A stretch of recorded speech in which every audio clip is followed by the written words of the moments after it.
Should I start? Okay.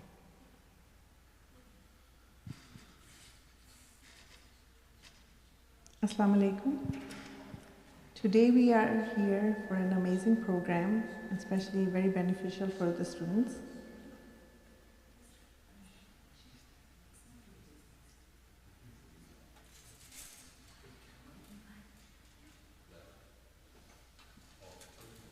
Maybe the front ones.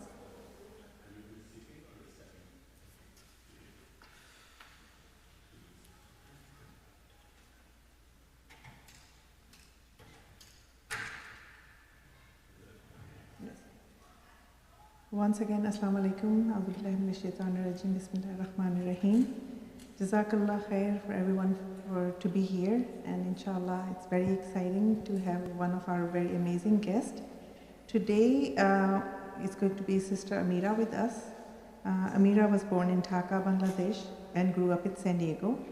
In 2017, she graduated from UCSD with the Bachelor's of Science in Human Biology, while simultaneously volunteering at the UCSD student-run free dental clinics. In 2018, she also received a master's degree researching salivary biomarkers in Huntington diseases from San Diego, UCSD. She continued her study at UCSF through the combined DDS PhD program, and recently, mashallah, earned her PhD and began the DDS program. She is here today to recount her journey to graduate studies and provide guidance to students interested in pursuing higher education. So, Jazakallahukhairan, thank you so much for coming here, and we would love to benefit from your program or what you are going to present. It's not in her biography, but I also wanted to mention I have closely worked with her at MCC. Mashallah, these three sisters and their parents have been tremendous support for MCC. And mashallah, our first youth program that we had in Ramadan, all three sisters were a great support. Jazakallah khair.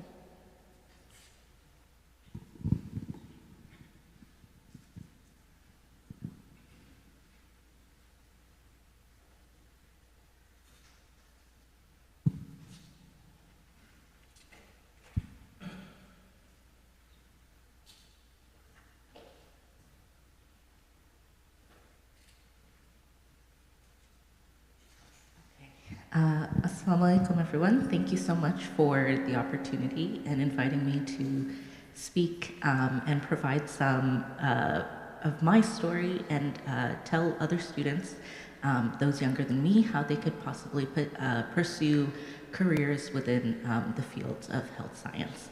So I'll start by sharing my journey to my particular program currently, which is the DDS PhD program. So what that is a combined program where you earn both a PhD degree and a degree in dentistry. So DDS is one of the dental degrees that's available in the United States. So as Sister Ruhi mentioned, I went to UCSD, studied human biology, which is one of the sort of umbrella programs that they have at UCSD. And what's nice about certain departments that offer those umbrella programs is you kind of get a plethora of knowledge under that particular department, and you can kind of build your major how you would like, depending on your particular interests. So my particular interests were in development and human disease, so a lot of my classes focused on that. And simultaneously, at that time, I already knew that I was interested in dentistry, so I was trying to build my sort of extracurricular resume at the same time to make me a good candidate for dental school. And what's great about San Diego is UCSD offers not only free medical care, but free dental care through the UCSD School of Medicine. And since we don't have a School of Dentistry in San Diego, all of the dental clinics are actually run by undergraduate or volunteer students who are interested in dentistry, and local dentists then volunteer their time to actually provide the dental care. So this is a great opportunity to not only learn hands-on about what dentistry looks like in this sort of community-based setting where most of our patients either have no insurance or don't have any access to, high-quality dental care. And then because there are basically just the volunteering dentists and then no other staff in between, as a student, you can learn directly from those dentists, and you can actually learn how to assist in a dental clinic, actually learn how to do the procedures as the sort of volunteer dentists they're teaching you as they're doing the treatments. And you also get to get certifications, for example, in X-ray, for dental clinics where you can actually be an X-ray technician in the state of California. So all of that was very valuable to investigate sort of what a career as a dentist actually looks like, and then also learn a bit more about where the gaps in care in dentistry, particularly in San Diego with sort of our large sort of uninsured population, but then also undocumented population who typically can't access dental care.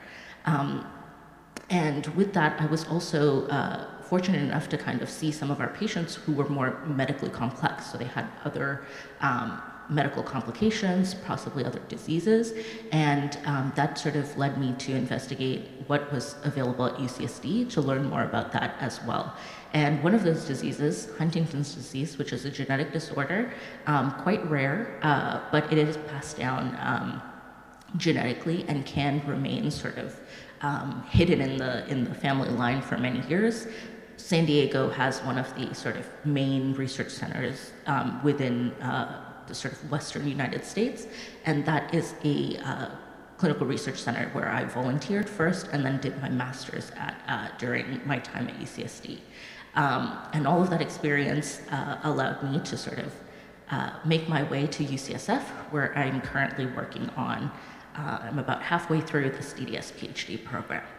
So for many of you, you might be currently in high school or have just finished high school, and you're thinking about what kind of career you want to have. And what I want to talk to you about today is kind of understanding what steps to take, how to kind of figure out what kind of careers that you like, how to explore those options, and then start to build a plan on how to achieve what your goals are. So typically for most careers in sort of these health sciences will require you to go to university. But as I mentioned, apart from your actual university classes, there are a lot of other things that you can take advantage of as a university student.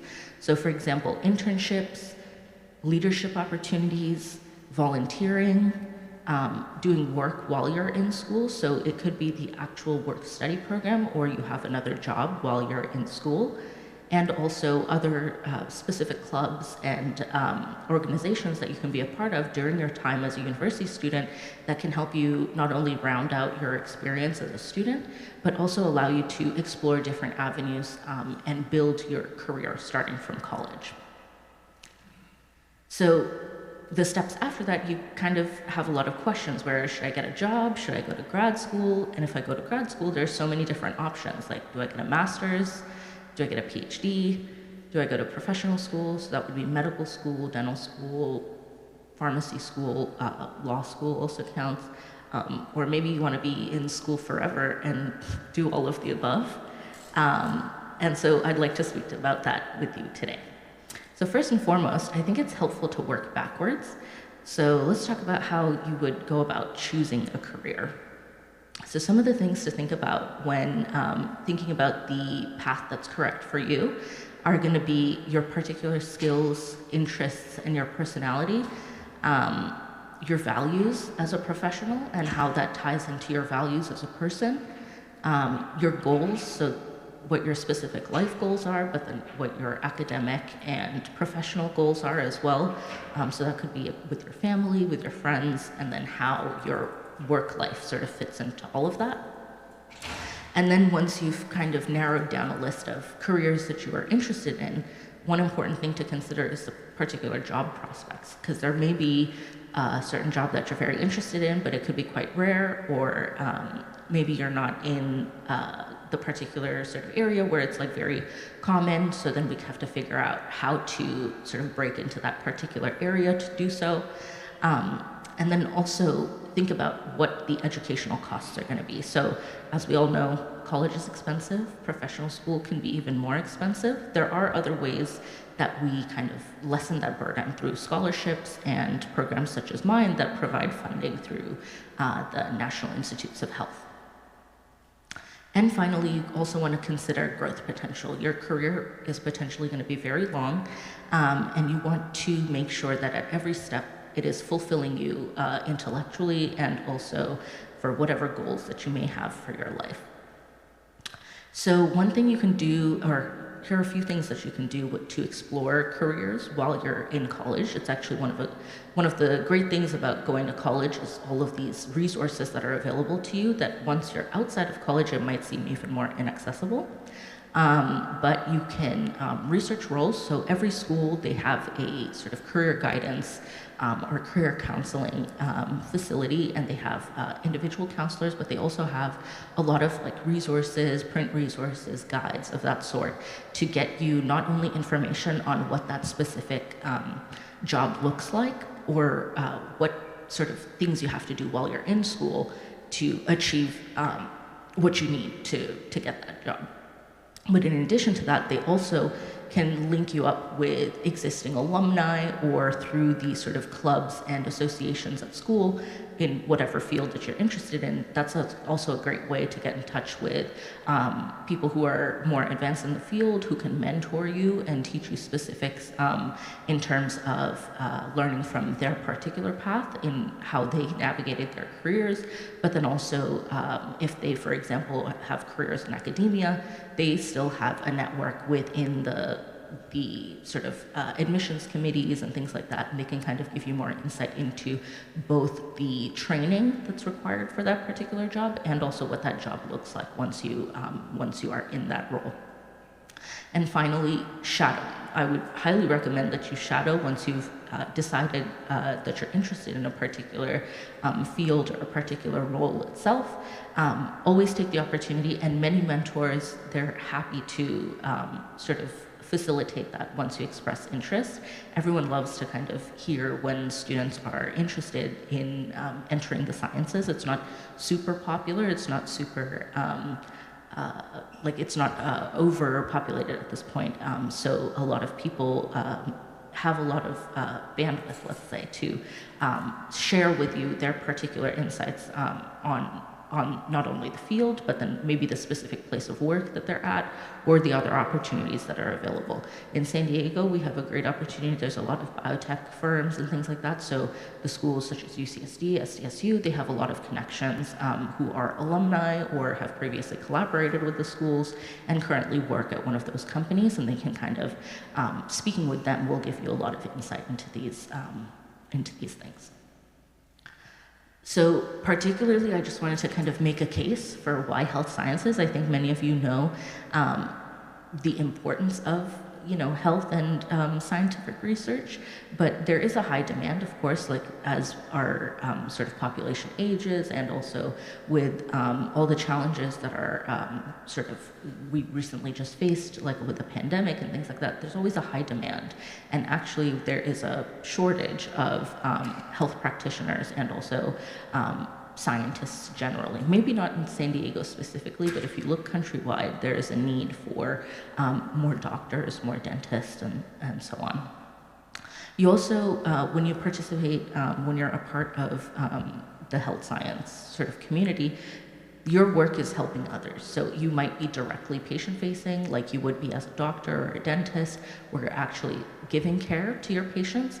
But also if you're earlier in the sort of pipeline where you're doing basic science research, for example, that may not translate directly to helping someone right away, since it's so niche and very microscopic compared to actual medical care. But the sort of things that you find and the findings and discoveries that you make through your work will eventually help others in not only moving our understanding of science forward, but also developing newer and better therapeutics and technologies that will ultimately help us all be healthier.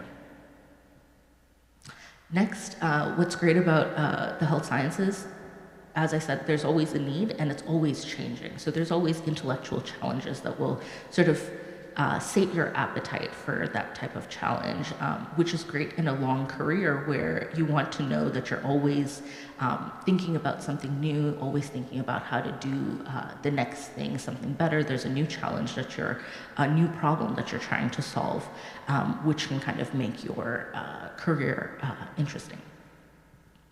There's also a variety of jobs and roles and settings that fall under the health sciences. So like I mentioned, there's the sort of patient-facing side where you have the doctors, the dentists, the nurses, the pharmacists. That's all in the actual healthcare part of it. And then in the science part of it, you can be in an academic institution, you can be in an industry, sort of biotech company, for example, everything from absolutely like basic science where you're looking at cells and molecules all the way to developing drugs, for example, or other things that translate that basic science into clinical care. So there's a lot of opportunities depending on your particular interests. There's also a lot of opportunity for advancement. As I mentioned, there's so many different pockets of careers within health science. You see a lot of people move around where maybe they studied a particular thing in their PhD, or they were a medical doctor and then they sort of had an interest in drug development, and they find their career has sort of veered towards that direction just through their experience.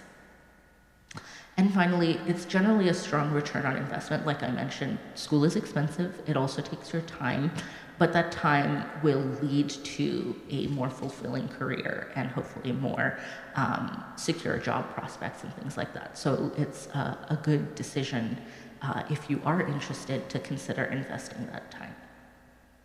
So let's talk a little bit about how to get to grad school, since all of these careers that I mentioned typically require more training after undergrad to do so. So just why go to grad school? As I mentioned, for your career, so all of these different jobs that fall under this in the field of health science typically need more training, as I mentioned. You also get to learn directly from, basically after college, your training is a little bit more different. You're learning directly from professionals who are in that field. And through your training, you also sort of gain the network that you need to kind of build your career moving forward. And additionally, you could also consider going into the teaching sort of pipeline of that particular career as well and pursue a career within academia. Next, you can develop those specialized skills and deepen your knowledge within your particular area of interest and gain valuable research experience through your opportunities at grad school. And finally, intellectual fulfillment. So as I mentioned, there's a few different types of what we would consider graduate school. So I'll just kind of briefly go over what the differences are. So I said professional school, and broadly that is the sort of clinical training, so medical school, etc. And then there's what we refer to as graduate school, which would be the research-based side. So for clinical training, we have medical school. In America, there are two different degrees. There's the MD degree and the DO degree. Those are slightly different. And when you're sort of exploring these options, you want to sort of research what exactly the program is offering, since not all of them are exactly the same. For dental school, we also have two equivalent degrees. They're generally exactly the same. It's just sort of a difference in the Latin naming convention of the degree. But we have about 66 dental schools, I believe, 66, 70 now in the United States, and all of them offer, the training is going to be the same in all of them. And finally, for pharmacy, the degree is called PharmD, and that's basically the doctorate equivalent in pharmacy. And for research-based grad school degrees, there's obviously the PhD, and there's master's degrees, which I'll describe a little bit later. And also they have dual degree programs where they offer both a professional degree along with a research degree, in this case a PhD degree. So just broadly, professional school is going to be training for specific healthcare professions. So patient-facing, and then graduate school is going to be research training for your career as a scientist, and the dual degree programs are going to be training for a clinician scientist, so you would see both patients and also do research. So broadly, the professional school route typically takes 3 to 4 years. Pharmacy schools, some of them offer 3-year programs, as do medical schools, or as do dental schools. Medical schools are typically 4 years, followed up by fellowships and residency, which can vary in time depending on which specialty you choose. For example, for medical students, if they want to become a surgeon, that could take almost 10 years of residency afterwards to fully get trained to be a surgeon. For dental school, they also have a residency pathway, but for general dentists, it's generally not required. So after your 3 or 4 years of dental school, you basically just do your licensing exam and you can practice general dentistry. But if you would like to specialize, then there are residency pathways, which take typically 2 to 3 years. Some of them are a little bit longer. For oral surgeons, it takes 6 years. And the cost is typically out of pocket. There are basically 2 major scholarships that fund the entirety of your education. There are military scholarships, so all of the branches of the armed forces, they have a sort of healthcare / health science graduate program scholarship, and they provide you with a stipend as well as a signing bonus, and they fund the entirety of your education in turn for however many years of that scholarship you've taken. So for example, for 4 years of dental school, you would owe 4 years of service as a dentist back in a clinic that's within like the Army or within the Navy, typically on base, and most of your patients would be service members. There is an equivalent civilian scholarship that also funds the same thing. You also get a stipend during your training, and then instead of practicing on base, you will practice at a community clinic, basically generally in areas where there is a shortage of healthcare providers. But the sort of 4-year or 3-4 year out-of-pocket costs are above. These all vary by state, by school, whether it's private, whether it's public, whether you're in state or out of state. So the best place to kind of look at these are going to be the American Medical Association, American Dental Association. They all have websites that keep track of all of this, so you can take a look at all of these for each individual school that you're interested in. And finally, I just wanted to give you some sort of median income data as well, since you might be interested. So generally, and again, these also vary by region, your specialty, how much necessity there is. Typically, for example, for general practitioners in medicine, it will be in areas that have fewer doctors, they might pay you more because they have a high need for those, and just to attract doctors to kind of move to these more remote areas and practice there. There's higher sort of salary options there as well. Okay, a little bit more information about grad school this time. So we have 2 different degrees. There's the master's and the PhD, and those typically vary by the depth of research, but also the length of time of the degrees. So master's degrees are typically 2 years. At UCSD, for example, and several other places, they offer integrated master's programs where you can kind of work on master's coursework while you're a senior in college. And so that program, you can actually gain a master's much faster. It would take about 1 more year rather than 2. For a PhD, this is kind of a dedicated individual research training program where you are responsible for sort of in-depth thesis project that is what you're working on for about 4 to 6 years, depending on the type of research that you're doing. The cost for master's programs, unfortunately, is typically out of pocket. Those can be expensive since a lot of schools kind of use master programs to really build their reputation, but then also sort of, because it's a shorter period of time, they might have slightly higher tuition rates. And PhDs, for the most part, are going to be funded. So for all of these cases where there is funding available at the government level, this is for American citizens and permanent residents. So most of us who grew up here would be eligible, and typically those are all provided by the National Institutes of Health, so the NIH. And depending on the field of research, they have different funding opportunities. And so when you're investigating and like researching the different PhD programs at your schools, they will list and have an in-depth breakdown of how they're funding your training. But typically there's no out-of-pocket cost, and you'll also receive a stipend during that time. And again, the starting salaries with these degrees, once you go into industry, for example, would be around these ranges. And then in academia as well, the track is a little bit different. You know, when people are pursuing, for example, tenure and they want to become full-time professors, the road to that looks a little bit different nowadays. But typically, these are the salaries that you can expect. And then briefly about the dual degree, since that is what I'm pursuing.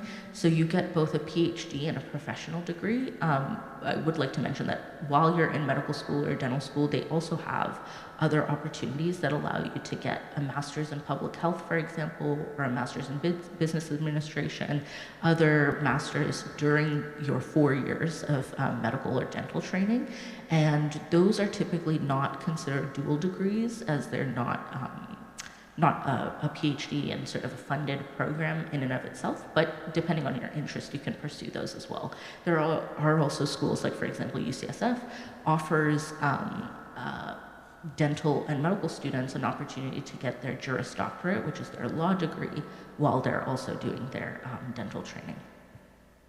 So basically through this program, you get unique qualifications in both the sort of basic and translational science, and also their clinical training and clinical sciences, and that prepares you for careers either in academia or industry, where you can not only provide clinical care, so in my case this would be dental care, to patients, but then also research sort of the next thing that can move the field of dentistry forward scientifically.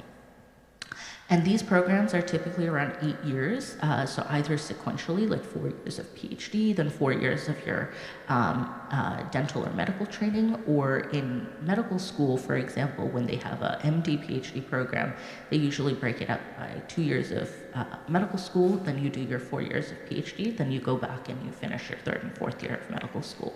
But all in all, this time is shorter than if you were going to be pursuing both degrees separately. And as I mentioned, these are funded by NIH fellowships. Okay, and then in the last part, I would just like to briefly go over the general steps on how you apply for graduate school once you've sort of looked at all the options and decided that you're committed to this path. We can kind of talk about the overview on how the application process actually works. So typically, while you're in school as a student, you will be responsible to sort of make sure that you get all of your prerequisite coursework and any sort of extracurricular things that they require. For example, in dental school and medical school, they require you to have shadowed a doctor or a dentist for a certain number of hours. So all of that, it's a good idea to do that while you're a college student to make the most efficient use of your time. Additionally, you also want to make sure that you're performing well in those classes and building a relationship with the professors in the classes that you really enjoy, since those are going to be the professors that you reach out to write you letters of recommendation. So usually you require 3 to 4 letters of recommendation for these schools, and then those will all be sort of submitted in your application. Then you have a standardized test for each of these professional schools. So for dental school, you have the DAT. For the medical school, you have the MCAT. And for pharmacy school, you have the PCAT. And all of these will require you to self-study. They do offer some courses, like for example, Kaplan and things like that offer in-person classes to test prep, but self-study is also possible through different resources such as the Barron's textbooks and also Kaplan textbooks. And finally, there's a sort of centralized application which makes applying for these schools easily. For the dental school and medical school, I believe every school uses the same central application. For the pharmacy schools, I think most of the schools in America, I think there's about 145, 135 of them use this central application. There are 10 others which you would basically need to apply to individually if you were interested. Typically, people apply for dental school, it's about like 10 to 15 schools. Medical school, they tend to apply to more, 20, 30, sometimes 40 schools, given that it is competitive and there's a higher number of schools that are available. Pharmacy as well, probably around 20 schools that people generally apply for. So just step by step, my advice is to kind of work backwards. If you're early on in your academic career, so maybe you're a freshman or sophomore in college, you can sort of look into the jobs and careers that you're interested in. A good place would be US News does an annual ranking of, they do rankings of schools. They also do rankings of different careers and the sort of highest performing careers of the year annually. And also the US Bureau of Labor Statistics releases a sort of occupational handbook and lists sort of every job that you can get in America with in-depth job descriptions, where these jobs will typically be located, how much training you need, and what your salary range would be. So that's a good idea to start looking at.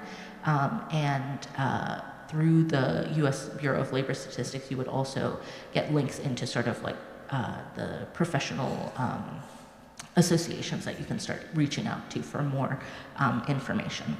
Then each of these associations has on their website sort of these quick guides. Your career counseling at your university will also offer these things if they have print resources available, but thanks to the internet, you're not limited to just your university. Every university sort of publicly publishes these things based on particular careers. So it's a good idea to just broadly search online and look at the any.edu website, so reputable universities, undergrad institutions typically that have these sort of PDF guides published. Those are all very sort of good resources to reference. And then the specific school websites themselves, they have in-depth information about their particular programs, and that's always a good place to look at. And finally, you want to plan and keep track of what it is that you're looking through, since all of this information can be a lot. Once you have decided on your particular field, the way to compare schools, create sort of a pros and cons list, what requirements there are, how much they cost, how much the applications cost. It's a good idea to keep a running spreadsheet of all of these things, as well as your timeline, your application timeline, and also the decision timelines, and how much time each school actually takes for the training. All of those in a running spreadsheet that helps you keep track of all of these as you're making your plan past college and how to sort of career plan for your future. And with that, I would just like to thank MCC for the opportunity, as well as UCSF and my funding sources at the NIH for the great training that I've received and will continue to receive while I complete this program. And thank you all for listening.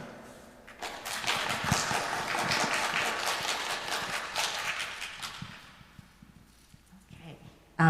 If there are any questions, I will share my email with the board, and they can send it out, and feel free to email if you have any questions. I can also, I don't know what time it is. Oh, we have some time. So if anyone has any questions right now, I can take a couple questions, and also feel free to email me.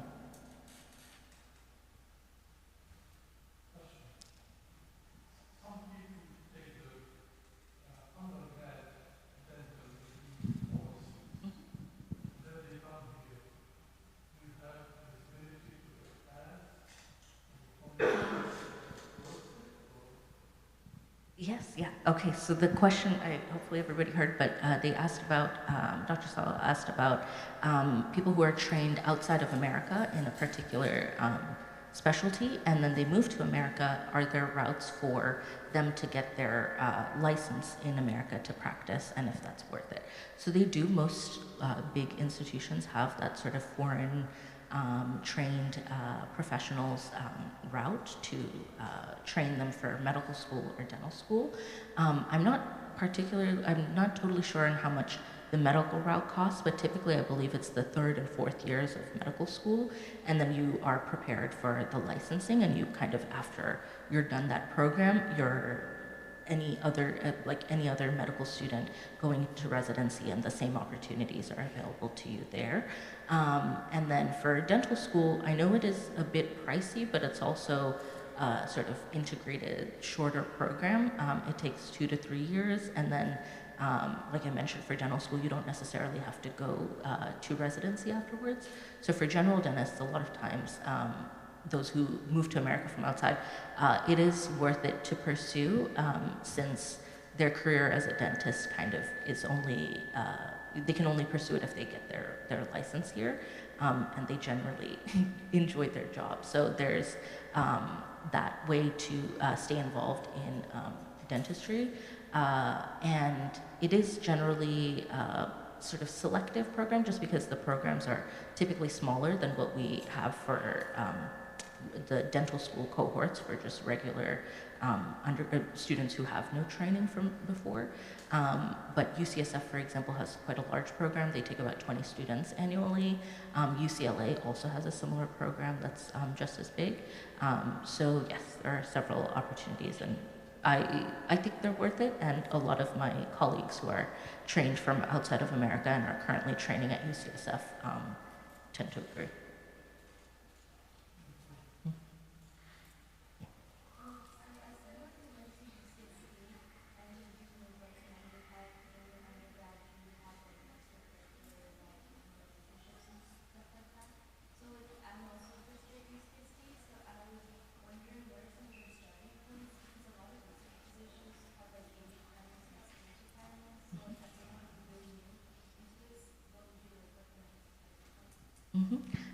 So the question was from another first-year student at UCSD, just asking what my recommendations are, since a lot of research positions, for example, have experience or age requirements, and as a freshman, you typically are ineligible for those positions, so what I would recommend.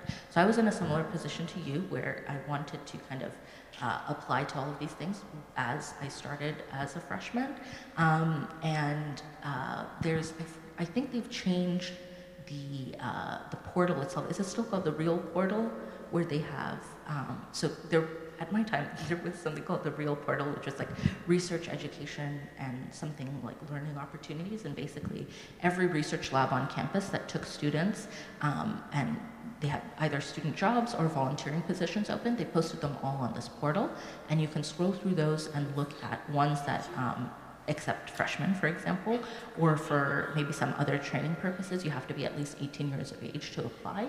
But that sort of centralized platform was super helpful. But if you go to the career counseling services, which I believe is in Pacific Hall, they are super helpful. So it's available on the website, but it might not be the easiest to navigate. But making an appointment with one of their counselors is super helpful, and they'll help you work on an individual plan on if you need it for your academics. If you don't, it would be specifically for your extracurriculars, and particularly with research opportunities, since most UCSD students are generally very motivated and interested in those, they have a lot of good resources. And then you could also, another thing would be with your professors, if you have a particular class or a particular subject within that class that was interesting to you, speak to them at office hours, ask about their colleagues maybe at UCSD who do that type of work, and then have them make the introduction that way, or give you references into the professors who are actually doing that type of research at UCSD, and then just email that professor. That's usually a good option, yeah. So this was what Ameera asked was within UCSD. So what about other resources? How can newcomers access those resources within the community, like Salk Institute or other biotech forums?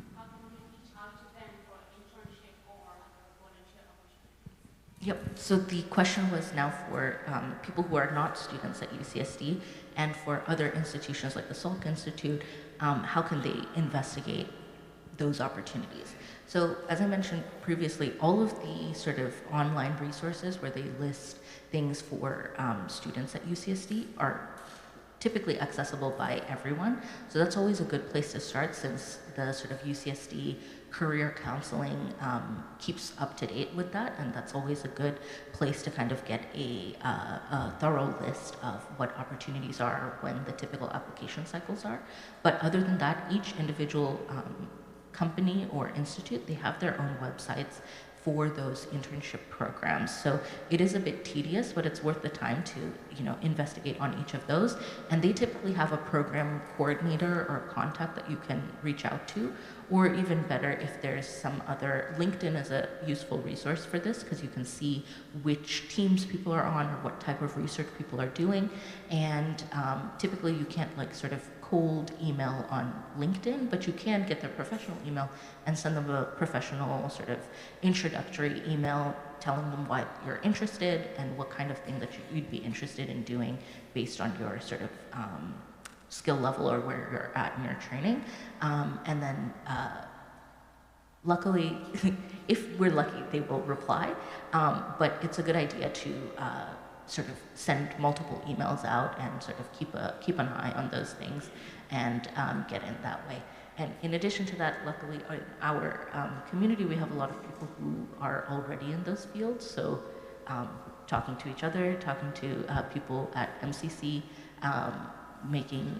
getting their advice in that way, and they might have more information on the particular programs that they have at their own companies.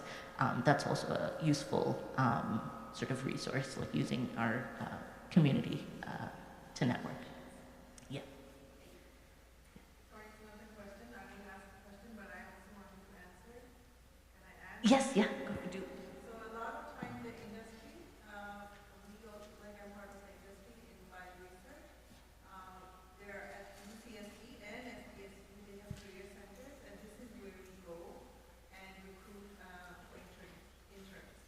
So you just have to keep an eye on your career center when certain companies are coming, and they are coming specifically for hiring interns. So if you stay connected with them, you will know what programs and when they're coming.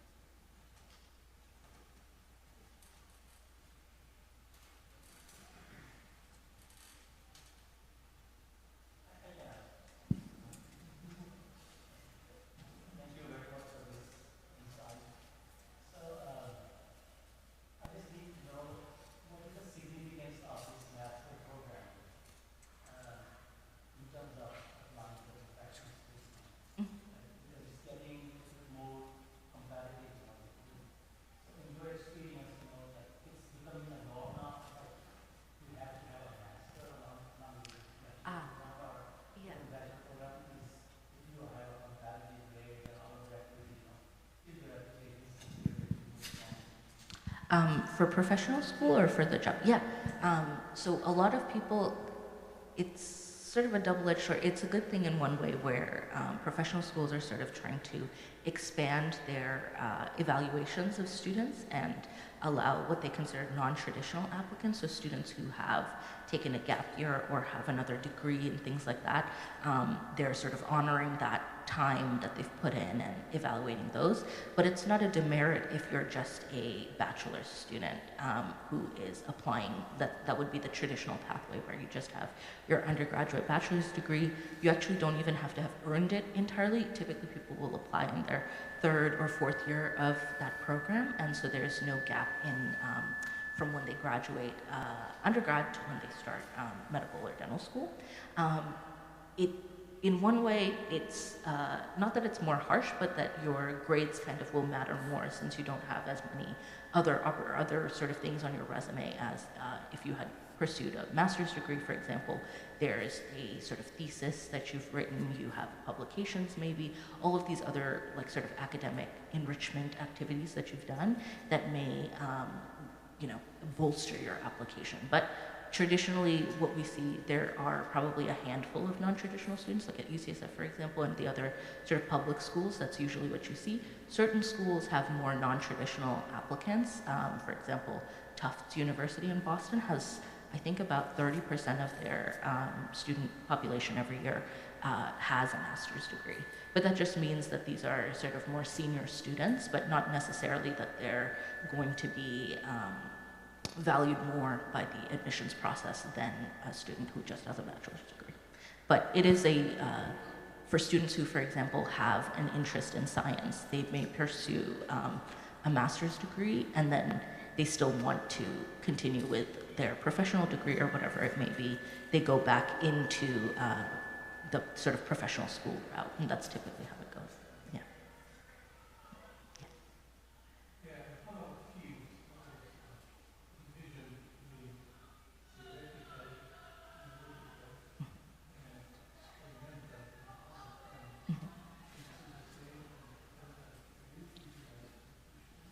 Yes, yeah. So in the dental field, actually, if you compare it with broadly with science, it's a little bit more niche since it's kind of considered a sort of very specialized portion of health science.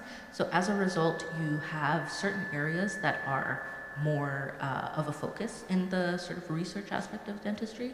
But generally, if you were to compare with any other, like for example, if we're looking at research in dental diseases, there's a lot of epidemiology that they do with that, but with the actual biological processes of disease, it may not be as advanced as, say, for example, cancer research is, just given the sort of burden of disease and also the research interests broadly in America. But there are different opportunities. It's just as a result of it being niche, there's maybe not as big of a global community that's actually researching it. But typically you'll see a big portion of epidemiology and things like that going into dental research, especially if you look at it globally. There's the sort of more developing nations. They are doing a lot of epidemiological research to understand sort of the public health angle. So all of the public health research that's in dentistry is typically in that field. For the sort of basic science of dentistry, there's a lot of materials scientists. So because we have enamel and other sort of biological processes where they're actually the formation of enamel and things like that, it's not just the biology, but also the mechanical properties of these tissues as well. So that all falls under materials science, and the sort of bioengineering aspect with the actual materials that we use to provide sort of dental therapies, like the fillings and things like that. So material scientists do a lot of research in dentistry, and finally where I did research was in development. So developmental biology, because we, in humans, we kind of only develop teeth once.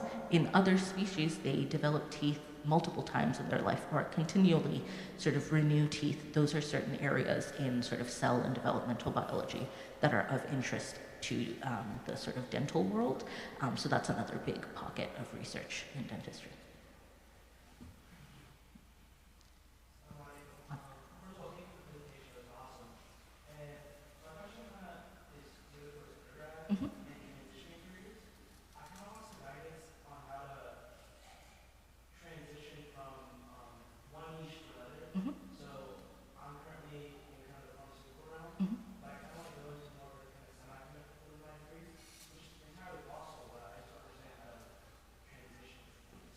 Yeah, so if you're still in college, that's actually a great time to consider transitioning because, like I mentioned with the other questions for when you're trying to explore careers, it doesn't matter if you have any experience or not. While you're in college, everything is open to you. So I would recommend, one, there are clubs for students interested in a particular industry or in a particular field. We also have like a semiconductor sort of research institute at UCSD, for example. So if you're certain professors and things like that, if you take a class that's within that sort of field, that also helps.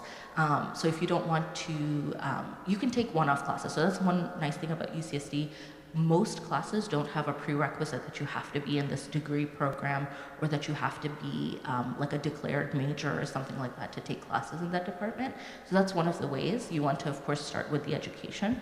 But in addition to that, if you're looking at, like maybe you're already an engineering student or something like that, so it would be, you can kind of take more classes in the area that you're interested in. And the professors that are teaching those classes or the TAs a lot of times are going to be super helpful to sort of get your foot into the research aspect, to kind of do your extracurricular research, to sort of build your resume during that time. Especially for students who are like in the engineering, computer science, because a lot of them, they can get great jobs without doing a master's degree, for example. It's a good idea to get as many experiences, internships, and things like that while you're a college student, so that you're ready to, you know, you have your best opportunities to get jobs once you're a senior. Another thing I would say, again, career counseling and the career services center, they are great. They will, if you make an individual appointment, they will give you specifics. So you can give them your specific information beforehand, like what you've done, what you want to do, and then they'll prepare a whole sort of portfolio for you. So when you go into that appointment, they'll give you the rundown on like the step-by-step on what it is to do. And then finally, the sort of student professional associations, those are always helpful because networking with your peers is just as important to find mentors and things like that. So maybe it's a senior student who is about to graduate, but their mentor is still looking to mentor. They can kind of pass them on to you, and then you can learn from them as well. So those are always good starting points. And then it's always a good idea to sort of ask, mentors and professors for the specifics on guidance and information, since they'll have more something specifically tailored to you.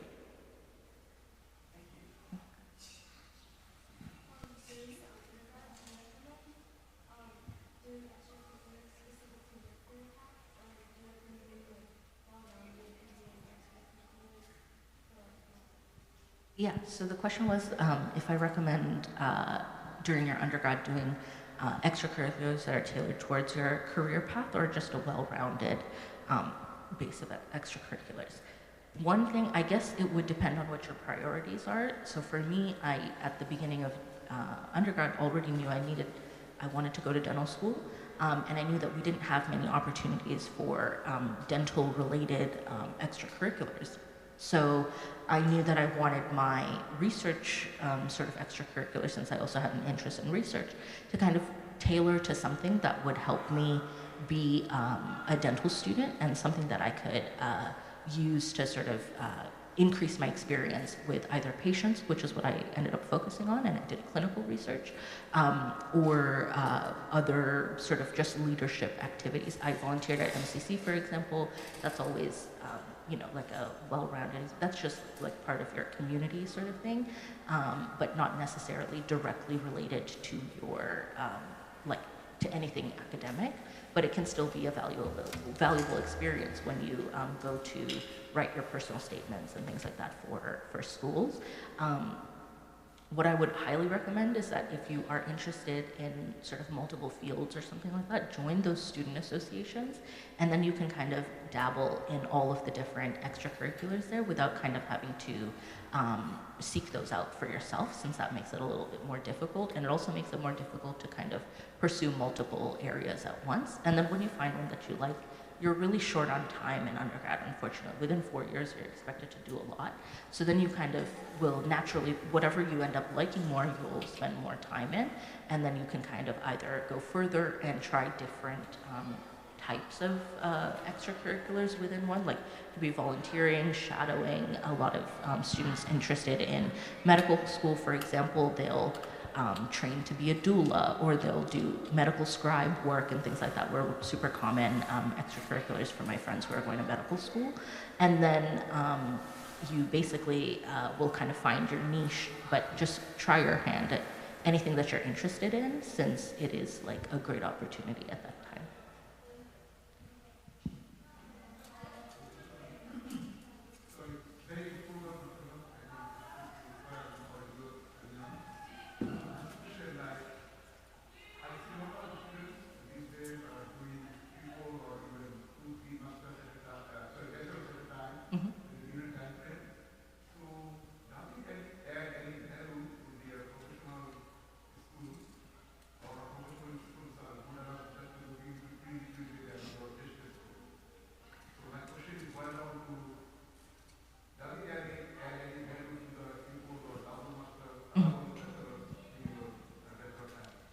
So the question was whether sort of the double majors or triple majors actually make you more attractive to professional schools as an applicant. I will say they definitely, if you do extra things like that, where you have like a master's degree or you have multiple major degrees, one thing it gives them is more academic sort of time to evaluate your performance over. And if you are able to maintain sort of good performance in multiple aspects, especially if your majors are kind of associated and your personal statement is kind of the place where you have to amalgamate those experiences and say why it is that you think those are valuable for medical school or dental school, whatever it may be. So the intention is important for the student. Another thing is, most schools like UCSD, for example, I believe it doesn't take any extra money to actually add a major.